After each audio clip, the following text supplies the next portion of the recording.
விஷயத்துக்கு 2 டெர்மினாலஜி இருக்கு.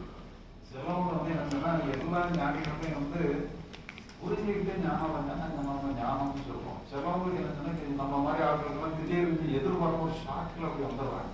ஒரு மாதிரி துடிச்சு எழுப்புற மாதிரி வந்ததுனால அதுக்கு ஒரு அவைக்கனிங்கிற ஒரு பேர் கொடுத்துருக்காங்க. அதுக்கு எதுவும் ஒன்றும் வித்தியாசம் கிடையாதுமா. நீங்க விழிச்சு எழுப்புறீங்க அவ்வளவுதான். நீங்க வந்து திடுக்கிட்டு விழிச்சு எழுந்தாலும் ஒண்ணுதான். நீங்க ஒரு நல்லா தூங்கி ரெஸ்ட் எடுத்து விழிச்சு எழுந்தாலும் ஒண்ணுதான். விழிச்சு எழுந்தா ஞானம் ஆகும்.